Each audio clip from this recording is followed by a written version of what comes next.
ദൂരെ നിന്ന് കണ്ടിട്ടുണ്ട് ജയചന്ദ്രൻ സാറിനെ, ഇതുവരെ പരിചയപ്പെട്ടിട്ടില്ല. എന്തിനാ പരിചയപ്പെടണേ? പാട്ടിലൂടെ ദിവസവും അറിയല്ലേ. അങ്ങേര് മരിക്കൊന്നുമില്ല. എന്നും രാവിലെ ഓരോ പാട്ടായി വന്ന് നമ്മളെ ഇങ്ങനെ തൊടില്ലേ, പിന്നെങ്ങനാ മരിക്കുക? പ്രിയ ഗായകൻ പി ജയചന്ദ്രൻ്റെ ഭൗതിക ശരീരം പൊതുദർശനത്തിന് വെച്ചപ്പോൾ ഒരു പരിചയവുമില്ലാത്ത ഒരാൾ ചിരപരിചിതനെ പോലെ വന്ന് കെട്ടിപ്പിടിച്ച് കൈചുമലിലേക്ക് ചാഞ്ഞ അനുഭവം പങ്കുവെക്കുകയാണ് ഗാനരചയിതാവ് BK ഹരിനാരായണൻ ഈ കുറിപ്പിൽ. തനിക്ക് ഒരച്ഛൻ്റെ വാത്സല്യം തന്ന, താൻ എനിക്ക് മകനെപ്പോലെ എന്ന് പറഞ്ഞ ഒരേ ഒരാളാണ് ജയചന്ദ്രൻ എന്ന് ഹരിനാരായണൻ ഫേസ്ബുക്കിൽ പങ്കുവെച്ച കുറിപ്പിൽ പറയുന്നു. ഹരിനാരായണൻ്റെ വാക്കുകൾ ഇങ്ങനെ: ഇന്നലെ രാവിലെയാണ് ബാലുച്ചേട്ടൻ വിളിച്ച് ജയേട്ടനെ കാണാൻ പോകാമെന്ന് പറയുന്നത്. ഉച്ചയ്ക്ക് 2 മണിയോടെ ഗുൽമോഹർ ഫ്ലാറ്റിൽ ജയേട്ടൻ കിടക്കുന്ന റൂമിലെത്തുന്നത്. കടക്കുമ്പോൾ ഞങ്ങളെ തിരിച്ചറിഞ്ഞ തിളക്കം ആ കണ്ണിലുണ്ട്. വർക്കിനെ പറ്റിയാണ് ചോദിച്ചത്. ജയേട്ടൻ ഒന്ന് സെറ്റാവട്ടെ, നമുക്ക് എടുത്തു വെച്ച പാട്ടുകളൊക്കെ പാടണം. അതേ പാടണം.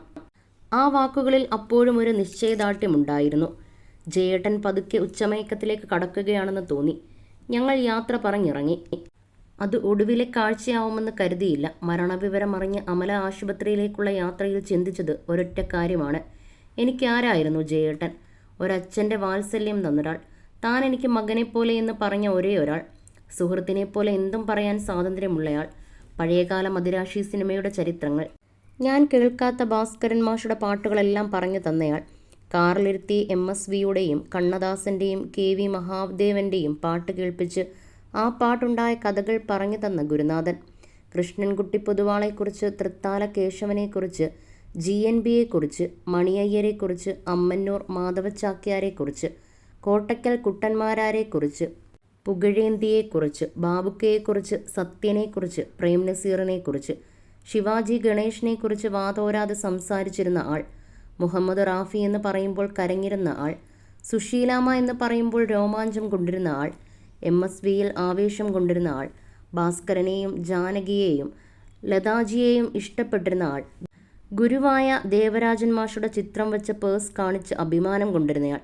കുന്നംകുളത്തെ 50% ബ്രാൻഡഡ് ഷോപ്പിൽ നിന്ന് അവിടെ ഉള്ളത് മുഴുവൻ വാങ്ങി തൻ്റെ കാറിലേക്കിട്ട് ചിരിച്ച് കണ്ണിറുക്കിയാൾ, പേരാമംഗലത്തെ ട്രിനിറ്റിയിൽ നിന്ന് താൻ ഈ ഓഫ് കളറൊക്കെ കളയൂ എന്ന് പറഞ്ഞ് കളർഫുൾ ടീഷർട്ടുകൾ വാങ്ങിത്തന്നയാൾ, ഒപ്പം ചെണ്ട കൊട്ടിയ ആൾ, ഒറ്റപ്പാലം ഹരിയുടെയും തിമിലയും പോരൂരിൻ്റെ തായമ്പകയും ദോശയും ഇഷ്ടപ്പെട്ടിരുന്ന ആൾ, എൻ്റെ കയ്യിൽ നിന്ന് ശ്ലോകങ്ങൾ എഴുതി വാങ്ങി ബൈഹാർട്ട് പഠിക്കുമ്പോൾ ആവേശമുള്ള വിദ്യാർത്ഥി, ഗുരുവായൂരപ്പന് കൊടുക്കാൻ എനിക്കൊരു പാട്ട് വേണം, താൻ തന്നെ എഴുതണമെന്ന് പറഞ്ഞ് നീ എന്ന ഗാനത്തെ എഴുതിപ്പിച്ചയാൾ, അത് വായിച്ച് ഫോണിൻ്റെ മറുതലക്കിലിരുന്ന് പൊട്ടിക്കരങ്ങിയാൾ, മകൾ ലക്ഷ്മിയുടെ ഈണം എന്നെ പലവട്ടം പാടിക്കേൾപ്പിച്ച് അതിൽ രാമനാഥൻ മാഷുക്ക് ഉള്ള സമർപ്പണമായി വരി എഴുതിപ്പിച്ച ആൾ, അത് കഴിഞ്ഞൊരു പേന സമ്മാനമായി തന്നയാൾ, താൻ ആദ്യമായി സംഗീതം ചെയ്യുന്ന ആൽബത്തിലെ 10 പാട്ടുകൾക്ക് ഞാൻ വരി എഴുതിയാൽ മതിയെന്ന് പറഞ്ഞയാൾ, നാട്ടിലെ പഞ്ചവാദ്യത്തിനൊന്ന് വിളിക്കാതെ പോലും വന്നിരുന്നയാൾ, കളർമുണ്ടും തലയിക്കെട്ടുമായി പതികാലം മുഴുവൻ താളം പിടിച്ച് കേട്ടു നിന്നയാൾ,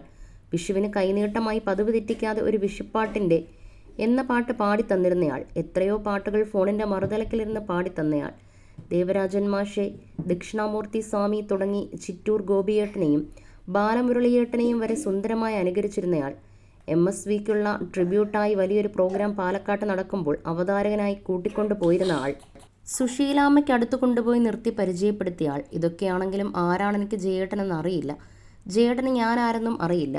ഇന്ന് സംഗീത നാടക അക്കാദമിയുടെയും വീടിൻ്റെയും പരിസരത്ത് ജയേട്ടനെ ഇഷ്ടപ്പെടുന്ന ഒരുപാട് പേരുണ്ടായിരുന്നു.